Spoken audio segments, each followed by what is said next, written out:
We didn't even, Malf will back me up on this. Though our high school had good teachers, curriculum, whatever. Extracurriculars, not much, but they were doing what they could in a rural high school. Where they really dropped the ball was preparing us for the concept of a life after high school. We had a 6-week mandatory class in 10th grade called Careers, where our teacher, a week into class, got a detached retina and didn't come back.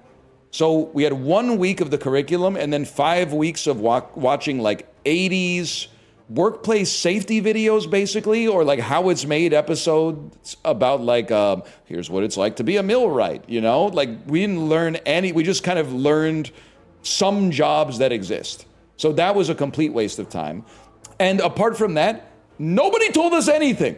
They expected just outside of the school, at some point, you would find your calling and be mentored by somebody who would be like, well, if you want to do that, you have to get your bachelor's degree and then probably go on to get your master's, and then maybe you'll intern in a lab somewhere, and then after that, maybe you'll make a connection with a professor who will take you under his wing, and you'll do a PhD program, and then you could be in the bosom of academia for your entire life or something like that. We didn't do anything. Just in the 12th grade, everybody got a 15-minute appointment with a guidance counselor who I was seeing for the first time in my entire life, and just went, okay, so what do you want to do? And I went, well, I don't know. I literally, like, he pulled me out of biology class, and I was like, I kind of like biology class. And then here I am, literally more than 20 years later now, almost 21 years later, with a biology degree that I'm like, why do I even have this? Because of he caught me on a bad day with one conversation. And then I remember one of my teachers was like, why didn't you pick something in the humanities? And they were like, I'm a teacher of yours in the humanities. Your other humanities teachers that I talked to, you're really strong in the humanities. And I went, I never really thought about it, I guess. It's too late to change that now. I'm in the 12th grade. They just didn't even tell us what the options were, man. I'm not blaming my teacher for that. I'm blaming the structure of the school, like systemically. It's true, kids are going straight for streamer now. But what's interesting to me is that you're phrasing it like it's a good thing. I think it's actually, well, I don't want to say it's a bad thing and be like the guy who says the kids are wrong. But like, the best way to become a streamer was to fall into it accidentally just because you wanted to like play Super Meat Boy on YouTube or something like that. I think that's way cooler to just be, I'm gonna play this game called Super Meat Boy, instead of like, I'm going to structure my whole life around doing subscriber shoutouts. But you know, this is my own cross to bear that I talk about I don't know why. Well, I guess I know why, because it seems like an easy job, and in many ways the duties of the job are very easy. But people who are like, I want to spend the rest of my life just saying thank you for the subscription. My dream for my one time on planet Earth is to just say thank you for the subscription 50 to 100,000 times. I just don't get it. But lately it feels like I've come in at the end. Yeah, season 6 of Sopranos, you thought I wouldn't fucking know that because I washed out at season 5. I just could. Tony Blundetto, I couldn't watch him ruin his life, man. But Tony Blundetto, why did he beat the bricks off Mr. Kim, man? Why did he beat the bricks off? Everything was going right for him. You guys think Dr. Melfi was a good therapist? Sorry, that was a joke question. Yes, Tony stops having the panic attacks. Well, I can't really argue that.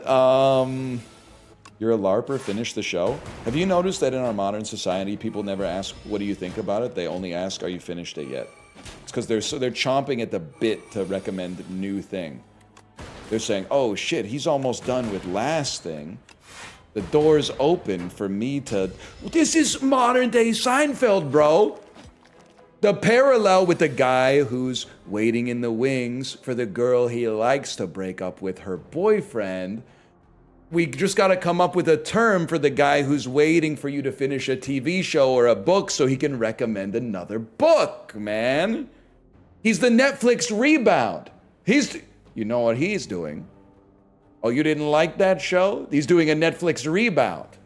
Decent Kramer? I was supposed to be Elaine. Motherfucker, man. He's a serial recommender, Jay. Yeah, that's so much better. You know what he is? He's Elaine's boyfriend keeps recommending shows to Elaine. Elaine is, I'm trying to watch them all, Jerry, but I'm spending 12, 16 hours a day just watching TV, and then he hits me with another recommendation. You know what you got? You got a serial recommender. Bingo. And then, but then, no, because Kramer doesn't go bingo. George goes, that's true, that's true. And then they're talking more. And then Kramer comes in the monks and he overhears them talking about it and he goes, you know, if you like that, you should see, if you like that, you should watch Narcos. Now that's a show. Giddy up. He says some shit. Absolutely could work. And yes, this is so good. George is recommending books that he hasn't read. And then his girlfriend is asking him about the book and he's going, yeah, it's all right. But you know, if you like that, you should really read Cannery Row. She goes, okay. But then because everyone else in Seinfeld, except for the main characters, is normal, she actually reads the book. And then at the end, she's like, you haven't read any of these, have you? And he goes, no, I have not. And then she goes, we're over. And he goes, you know what? That's fair. Oh, but I bought them. Wait, that's way more Georgie. You haven't read any of them, have you? No, but I bought them. See, you only need 10,000 people to recreate Larry David in aggregate. Jerry steals a line from a Letterboxd review for his stand-up.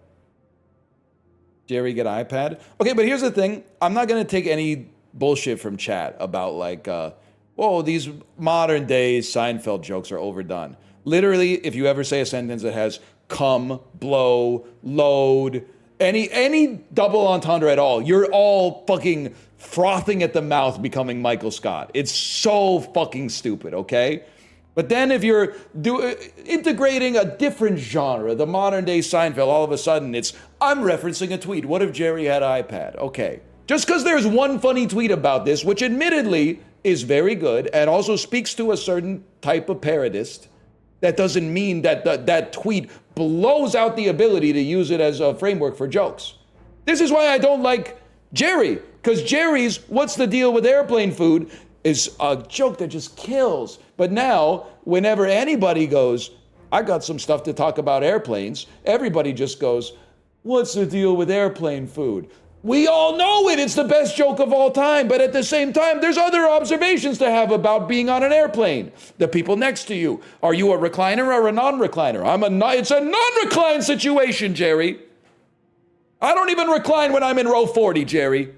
Why do you like that show? He's a bad person. They're all bad people. Kramer had Japanese businessmen sleeping in his drawers, man. And I'm not talking about his jockeys.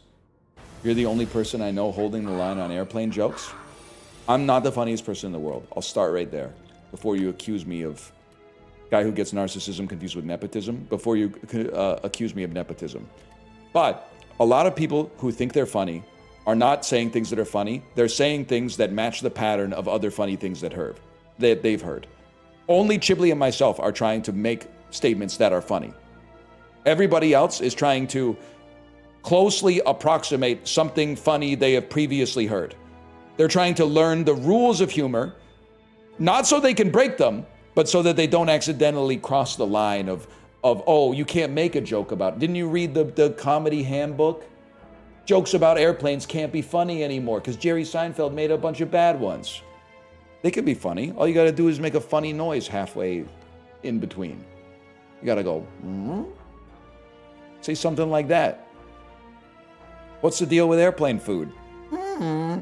But nah, you wouldn't fucking get it. Because you're obsessed with the heuristic.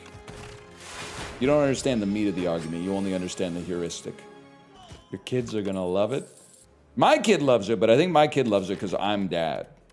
I think if I wasn't dad, she probably wouldn't be fucking with my streams. At least not as much. You really think it's just you and Chib? It's the only other partner streamer I saw in chat, so I was trying to score some good boy points, okay?